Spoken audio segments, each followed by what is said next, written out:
Livro Libertação, por Francisco Cândido Xavier, pelo Espírito André Luiz. 9. Perseguidores invisíveis. No dia imediato, pela manhã, em companhia de entidades ignorantes e transviadas, dirigimos-nos para a confortável residência, onde espetáculo inesperado nos surpreenderia. O edifício de enormes dimensões denunciava a condição aristocrática dos moradores, não só pela grandeza das linhas, mas também pelos admiráveis jardins que o rodeavam. Paramos juntos à ala esquerda, notando-a ocupada por muitas personalidades espirituais de aspecto deprimente. Rostos patibulares, carantonhas sinistras. Indiscutivelmente, aquela construção residencial permanecia vigiada por carcereiros frios e impassíveis, a julgar pelas sombras que o cercavam. Transpus o limiar de alma opressa. O ar jazia saturado de elementos intoxicantes. Dissimulei a custo o mal-estar, recolhendo impressões aflitivas e dolorosas. Entidades inferiores, em grande cópia, afluíram à sala de entrada, sondando-nos as intenções. De posse, porém, das instruções do nosso orientador, tudo fazíamos para nos assemelharmos a delinquentes vulgares. Reparei que o próprio Gúbio se fizera tão escuro, tão opaco na organização perispirítica, que de modo algum se faria reconhecível, à exceção de nós que o seguíamos atentos desde a primeira hora. Instado por Sérgio, um gaiato rapaz que nos induziu com maneiras menos dignas, Saldanha, o diretor da falange operante, veio receber-nos. Pôs-se a fazer gestos hostis, mas, ante a senha com que Gregório nos favorecera, admitiu-nos na condição de companheiros importantes. O chefe deliberou apertar o cerco, perguntou ao nosso instrutor confidencialmente. Sim, informou Gúbio de modo vago. Desejaríamos examinar as condições gerais do assunto e auscultar a doente. A jovem senhora vai cedendo devagarinho, esclareceu a singular personalidade, indicando-nos vasto corredor atulhado de substâncias fluídicas detestáveis. Acompanhou-nos um tanto solícito, mas desconfiado, e em seguida, a breve pausa, deixou-nos livre a entrada da grande câmara de casal. A manhã resplandecia lá fora, e o sol visitava o quarto através da vidraça cristalina. Mulher, ainda moça, mostrando extrema palidez nas linhas nobres do semblante digno, entregava-se à tormentosa meditação. Compreendi que atingíramos a intimidade de Margarida, a obsidiada que o nosso orientador se propunha socorrer. 2 desencarnados, de horrível aspecto fisionômico, inclinavam-se confiantes e dominadores sobre o busto da enferma, submetendo-a à complicada operação magnética. Essa particularidade do quadro ambiente dava para espantar. No entanto, meu assombro foi muito mais longe quando concentrei todo o meu potencial de atenção na cabeça da jovem singularmente abatida. Interpenetrando a matéria espessa da cabeceira em que descansava, surgiam algumas dezenas de corpos ovoides, de vários tamanhos e de cor púmbrea, assemelhando-se a grandes sementes vivas, atadas ao cérebro da paciente através de fios sutilíssimos, cuidadosamente dispostos na medula alongada. A obra dos perseguidores desencarnados era meticulosa, cruel. Margarida, pelo corpo perispirítico, jazia absolutamente presa, não só aos truculentos perturbadores que a assediavam, mas também à vasta falange de entidades inconscientes que se caracterizavam pelo veículo mental a se lhe apropriarem das forças, vampirizando-a em processo intensivo. Em verdade, já observara por mim grande quantidade de casos violentos de obsessão, mas sempre dirigidos por paixões fulminatórias. Entretanto, ali verificava o cerco tecnicamente organizado. Evidentemente, as formas ovoides haviam sido trazidas pelos hipnotizadores que senhoreavam o quadro. Com a devida permissão, analisei a zona física hostilizada. Reparei que todos os centros metabólicos da doente apareciam controlados. A própria pressão sanguínea demorava-se sob o comando dos perseguidores. A região torácica apresentava apreciáveis feridas na pele e, examinando-as cuidadoso, vi que a enferma inalava substâncias escuras que não somente lhe pesavam nos pulmões, mas se refletiam sobremodo nas células e fibras conjuntivas, formando ulcerações na epiderme. A vampirização era incessante. As energias usuais do corpo pareciam transportadas às formas ovoides, que se alimentavam delas automaticamente, num movimento indefinível de sucção. Lastimei a impossibilidade de consulta imediata a um instrutor, porquanto Gúbio, naturalmente, se estivesse livre, nos forneceria esclarecimentos amplos, mas concluí que a infortunada senhora devia ter sido colhida através do sistema nervoso central, de vez que os propósitos sinistros dos perseguidores se faziam patentes quanto à vagarosa destruição das fibras e células nervosas. Margarida demonstrava-se exausta e amargurada. Dominada as vias do equilíbrio no cerebelo e envolvidos os nervos ópticos pela influência dos hipnotizadores, seus olhos espantados davam ideia dos fenômenos alucinatórios que lhe acometiam a mente, deixando perceber o baixo teor das visões e audições interiores a que se via submetida. Interrompi, no entanto, as observações acuradas a fim de verificar a atitude psicológica do nosso orientador, que se arriscara à aventura para socorrer aquela senhora doente, a quem amava por filha muito querida ao coração. Esforçava-se Gúbio por não trair a imensa piedade que o senhoreava, diante da enferma conduzida para a morte. Dentro de minha condição de humanidade, reconheci que, se a doente me fosse assim tão cara, não teria vacilado um momento. Movimentaria passes de libertação ao longo do bulbo, retirar-lhe-ia aquela carga pesada e inútil de mentes enfermiças e em seguida lutaria contra os perseguidores, um a um.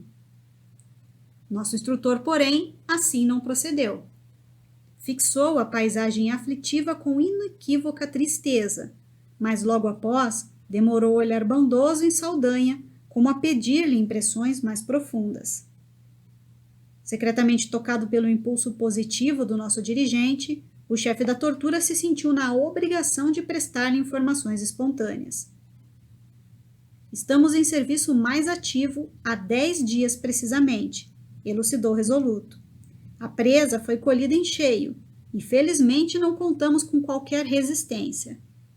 Se vieram colaborar conosco, saibam que, segundo acredito, não temos maior trabalho a fazer.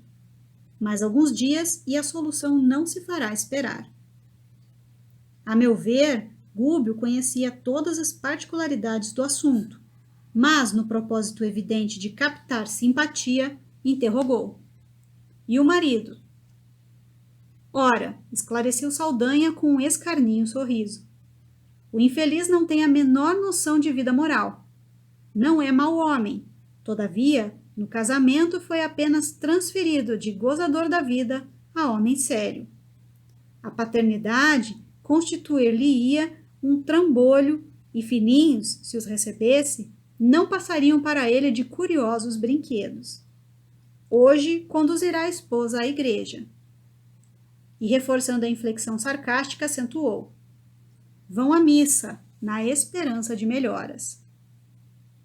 Mal acabara a informação, tristonho e simpático cavalheiro, em cuja expressão carinhosa identifiquei de pronto o esposo da vítima, entrou no aposento, com ela permutando palavras amorosas e confortantes. Amparou-o aprestimoso e ajudou-a a vestir-se com esmero.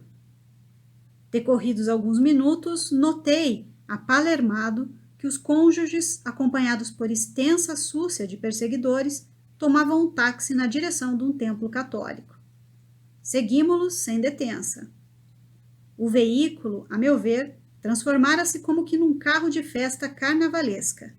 Entidades diversas arboletavam-se dentro e em torno dele, desde o paralamas até o teto luzente. Minha curiosidade era enorme. Descendo à porta de elegante santuário, observei estranho espetáculo. A turba de desencarnados em posição de desequilíbrio era talvez 5 vezes maior que a assembleia de crentes em carne e osso. Compreendi logo que em maior parte ali se achavam com o propósito deliberado de perturbar e iludir. Saldanha encontrava-se excessivamente preocupado com as vítimas para dispensar-nos maior atenção, e intencionalmente Gúbio afastou-se um tanto em nossa companhia a fim de confiar-nos alguns esclarecimentos. Penetramos o templo, onde se comprimiam nada menos de 7 a 8 centenas de pessoas. A algazarra dos desencarnados ignorantes e perturbadores era de ensurdecer. A atmosfera pesava. A respiração fizera-se-me difícil pela condensação dos fluidos semicarnais ali reinantes. Todavia, ao fixar os altares, confortante surpresa aliviou meu coração. Dos adornos e objetos do culto emanava doce luz que se espraiava pelos cismos da nave visitada de sol. Fazia-se perceptível a nítida linha divisória entre as energias da parte inferior do recinto e as do plano superior. Dividiam-se os fluidos à maneira de água cristalina e azeite impuro, num grande recipiente. Contemplando a formosa claridade dos nichos, perguntei ao nosso instrutor: que vemos? Não rezo segundo o mandamento trazido por Moisés, que o homem não deve fazer imagens de escultura para representar a paternidade celeste? Sim, concordou o orientador, e determina o testamento que ninguém se deve curvar diante delas.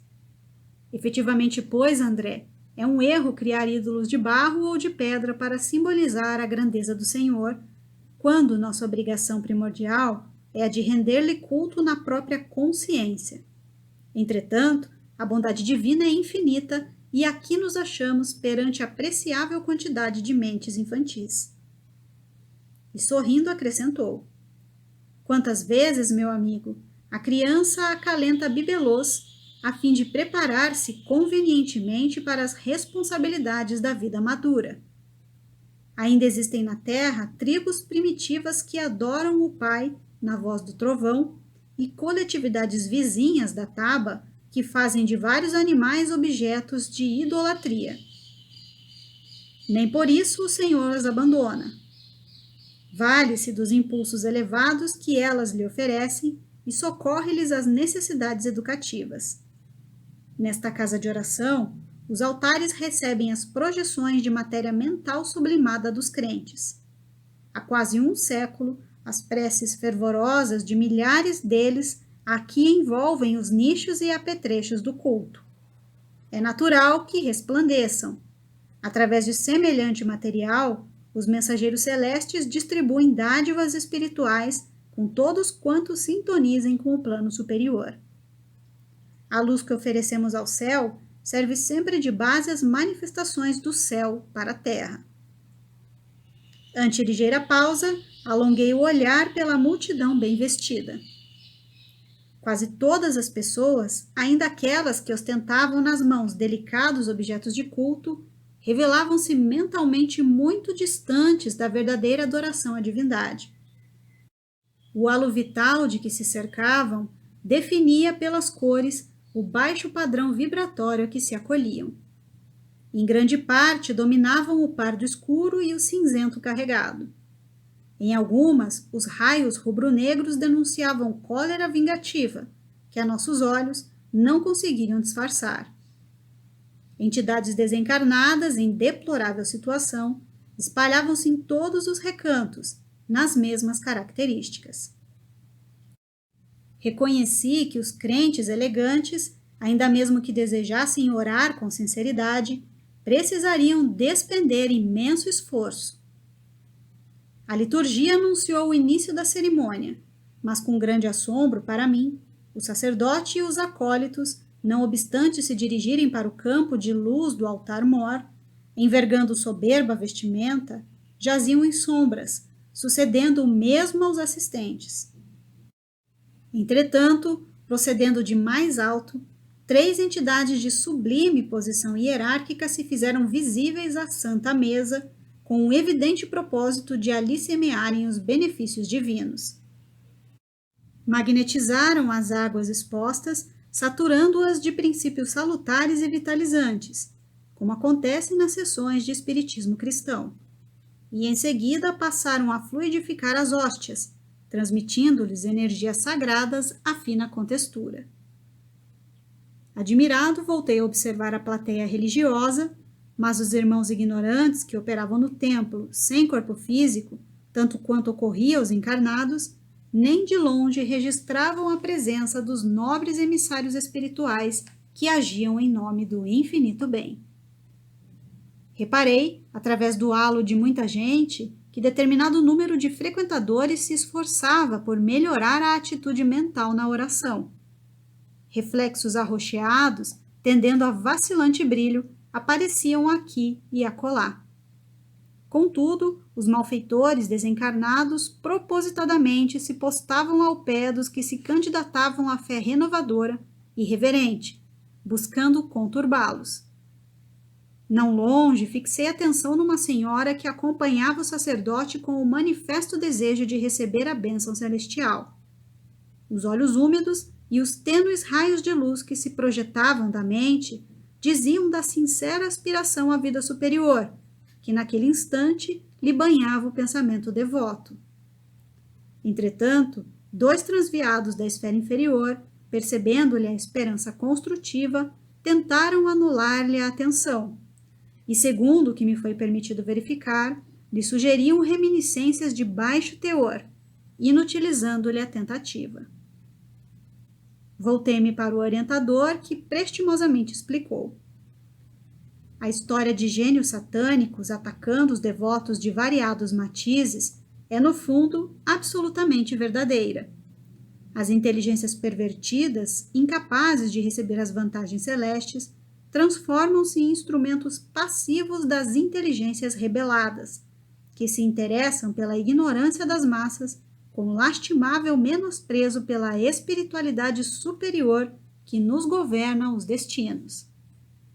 A aquisição de fé, por isso mesmo, demanda trabalho individual dos mais persistentes.